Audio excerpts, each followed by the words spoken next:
Hello students.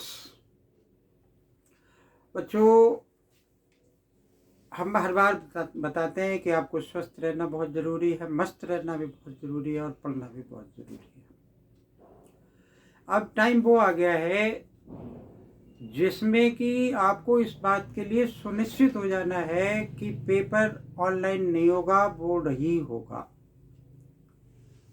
और आपको 100% effort करना होगा। फिलहाल में जो आप एफर्ट कर रहे हैं वो मैं देख रहा हूँ कि वो इनसफिशिएंट है। कुछ कर रहे हैं, कुछ नहीं भी कर रहे हैं। तो जो कर रहे हैं वेल एंड गुड, बहुत अच्छी बात। हम उम्मीद करेंगे कि सभी लोग एफर्ट करें।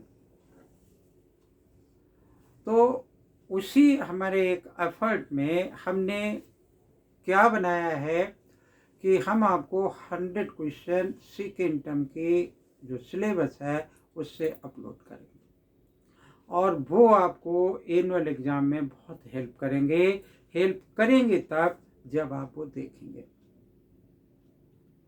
तो उसी कंटिन्यूटी में मैं आपके जो चैप्टर्स हैं, आपको मालूम है कि क्वाड्रेटिक इक्वेशन, अर्थमेटिक प्रोग्रेशन, उसके बाद हमारा क्या आ गया कि application of trigonometry, circle, construction, और कंस्ट्रक्शन के बाद सरफेस एरिया एंड वॉल्यूम और फिर प्रोबेबिलिटी।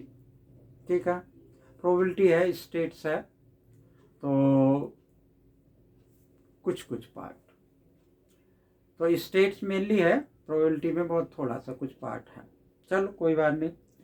तो जो हमने सिलेबस में अपलोड नहीं कर रखा वो तो हम सिलेबस अपलोड करेंगे ही, प्लस साथ में आपको एक इम्पॉर्टेंट क्वेश्चन का एक क्या देंगे, एक डोज देंगे, जिसको आप देखते रहे तो आपका काम हो जाएगा और बहुत अच्छी परफॉर्मेंस आपको मैथ में मिलेगी। ठीक है, तो उसी कंटिन्यूटी में मैंने एक क्वेश्चन नंबर ये जो 1 लिखा है वो application of trigonometry, chapter number side 10। तो if the angle of elevation of a cloud from a point h meter above a lake is alpha and the angle of depression of its reflection in the lake is beta, then prove that the distance of a cloud from the point of observation is 2h sec alpha divided by 10 beta minus 10 alpha। तो question थोड़ा बड़ा है, हो सकता है कि 4 number के weightage से ज़्यादा हो जाए, मुश्किल भी है थोड़ा सा, हो सकता है कि आपको एग्ज़ाम में ना आए ये, लेकिन जिसको भी नॉलेज गेन करनी है उसके लिए ये बहुत अच्छा क्वेश्चन है। मैं क्या कह रहा हूँ कि भले ही पेपर में ना आए, पॉसिबिलिटी इसके पेपर में आने की कम है, लेकिन जिसको नॉलेज गेन करना है उसके लिए बहुत अच्छा क्वेश्चन है। ठीक है, तो करते हैं इसको। कह रहा है कि the angle of elevation of a cloud, तो हमने पहले क्या किया कि ये लेक बनाई इस तरीके से। आपको पता है कि डायग्राम अगर सही बन गया तो 90% आंसर सही हो जाएगा। तो इसने कहा कि the angle of elevation of a cloud from h metre above a lake, तो ये लेक है और उसमें लेक के एच मीटर अबव, तो ये एच मीटर मैंने मान लिया कि एच मीटर अबव। क्लाउड की जो लोकेशन है उसको मैंने यहाँ पर सपोज कर लिया। ठीक है, तो इस एच मीटर अबव जब ये इसको देख रहा है तो ये एंगल अल्फा बना रहा है, यानी ये हमारा क्या है, एंगल ऑफ एलिवेशन अल्फा है। तो इस साइड इधर नीचे की तरफ आ गए भाई। क्यों आ गए, क्योंकि ये रिफ्लेक्शन की बात कर रहा है। And the angle of depression of its reflection in the lake is beta, तो यहाँ से ये क्या बना रहा है, ये एंगल ऑफ डिप्रेशन बीटा बना रहा है। ठीक है, तो हमसे ये क्या कह रहा है कि prove that the distance of a cloud from the point of the observation, इस पॉइंट से इस पॉइंट की डिस्टेंस जो होगी वो इसके इक्वल होगी। ये बात हमने क्या करनी है, प्रूफ करनी है। ठीक है, तो कैसे प्रूफ होगी, जब ये h दे रखा है तो ये भी हमारा क्या होगा कि h के ही इक्वल होगा।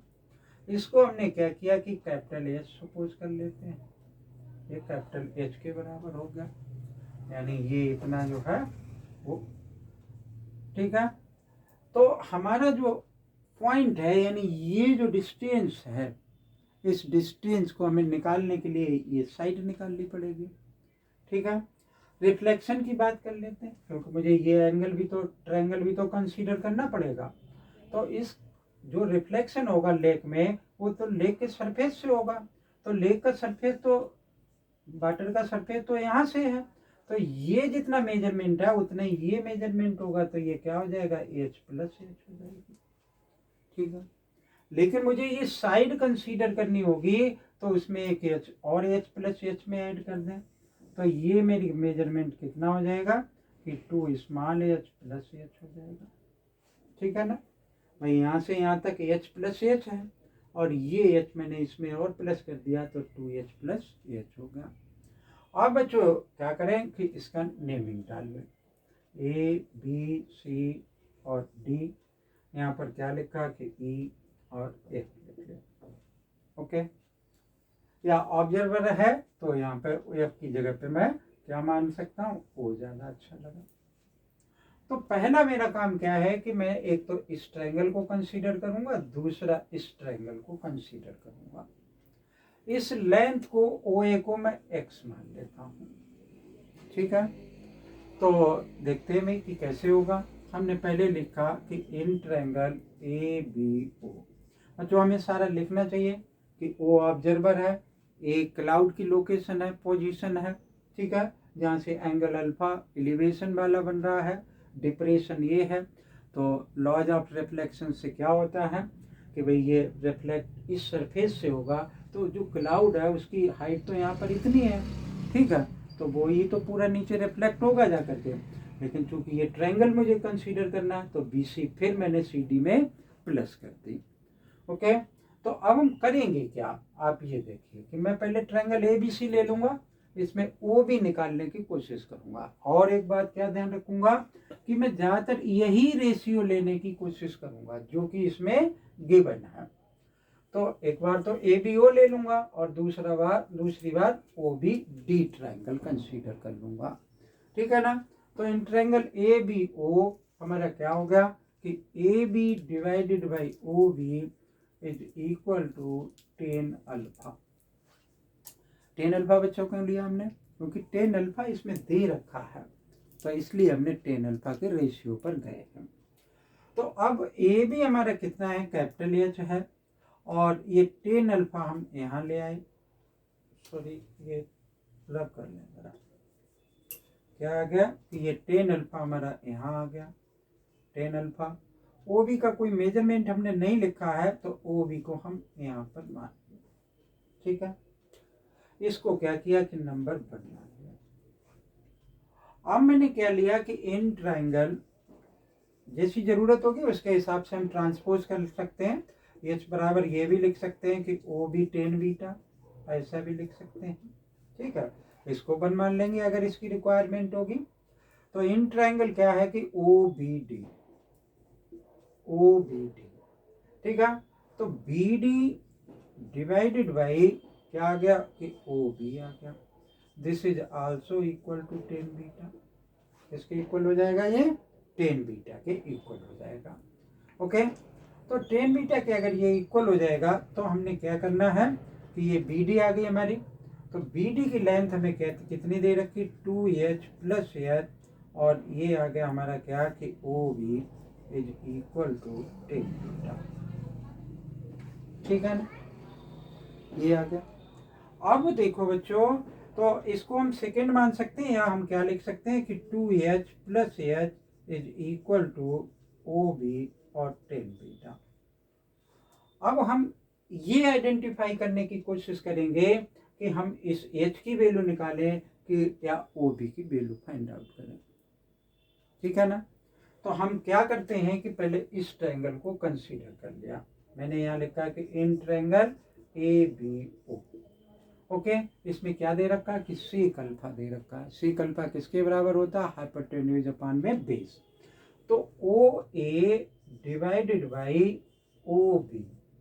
ठीक है, अब O A divided by O B is equal to क्या हो गया मेरा, सेक अल्फा हो गया। अब मुझे वैल्यू किसकी निकालनी है, मुझे वैल्यू चाहिए ओ बी की। इसकी वैल्यू चाहिए, ओ बी की वैल्यू चाहिए। तो जब मुझे ओ बी की वैल्यू चाहिए तो इन दोनों में ओ बी दे रखा है मुझे, ठीक है।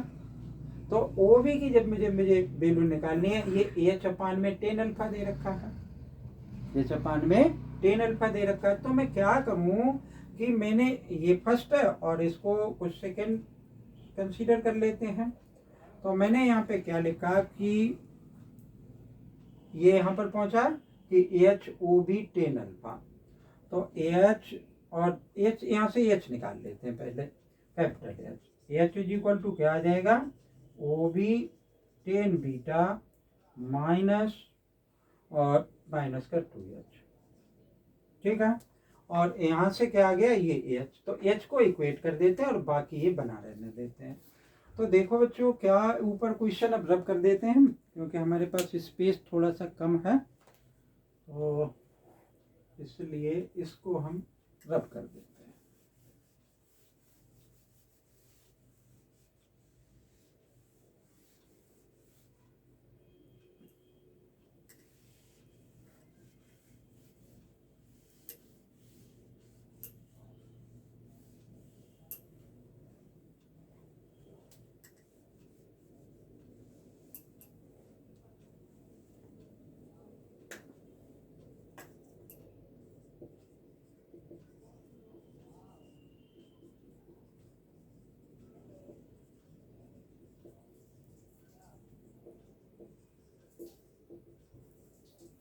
ठीक है, तो ये एच को मैंने इक्वेट कर दिया। तो यहाँ पे क्या बन गया कि O B ten alpha is equal to O B ten beta minus 2h, ठीक है। तो देखो बच्चों, यहाँ से क्या हो सकता है कि ओ बी की वैल्यू निकाली जा सकती है। कैसे निकाली जा सकती है, ये 2h तो हमें साइड ले आए और दिस इज ओ बी, इस वाले को, इस वाली टर्म को इस साइड में इक्वेट कर दिया। तो ओ बी हमारा क्या आ जाएगा, O B ten beta minus O B ten alpha. O B common ले लिया तो 2h is equal to, O B जब कॉमन आ गया तो क्या आ गया कि ten beta minus ten alpha, ठीक है। ये इसके डिनोमिनेटर में ले आए तो 2h divided by ten beta minus ten alpha is equal to O B. अब ये ओ बी की वैल्यू मुझे कहाँ पुट करनी है, इस जगह पर पुट करनी है, यानी O A is equal to O B sec alpha. O B की वैल्यू क्या आई, ये आ गई। ये यहाँ पर पुट करोगे किसके बराबर आएगा, इसके इक्वल आएगा, ठीक है ना। तो हम निकाल लेते हैं कि ओ ए एक्स के इक्वल है, जो कि हमें फाइंड आउट करना है। तो ओ ए और ओ बी हमारा कितना आ गया कि 2h divided by ten beta minus ten alpha, और ये क्या था साथ में सेक अल्फा, ठीक है। तो इस तरीके से ये क्या हो गया, ये वैल्यू निकल आई। तो ये क्या था कि एक क्वेश्चन था। ये बच्चे हमें हमारी एनसीईआरटी बुक में अवेलेबल नहीं है, थोड़ा सा साइज में बड़ा है बाकी क्वेश्चन से। ज़्यादातर हम क्या करते हैं कि दो ही ट्रायंगल कंसीडर करते हैं, उनमें रेशियो, उनमें रिलेशन सेटअप कर लेते हैं। यहाँ थोड़ा चेंज किया था कि यहाँ पर 3 ट्रायंगल्स मुझे कंसीडर करने पड़े। तो जब 3 ट्रायंगल मुझे कंसीडर करने पड़ेंगे तो किसका रिलेशन किसके साथ सेटअप करें, ये मुझे ढूंढना पड़ेगा, ठीक है ना। तो उम्मीद है कि ये क्वेश्चन आपको समझ में आ गया होगा। अगर क्वेश्चन समझ में आ गया हो तो वीडियो को लाइक करें, चैनल को सब्सक्राइब कर लें अगर नहीं कर रखा हो तो। चैनल ज़रूर सब्सक्राइब इसलिए कर लें बच्चों क्योंकि मैं इस टाइप के बहुत सारे लगभग 100 क्वेश्चन इस सीरीज में अपलोड करूँगा, और वो क्वेश्चन होंगे जो आपको कोई बोर्ड एग्जाम में हेल्प करेंगे। थैंक यू, जय।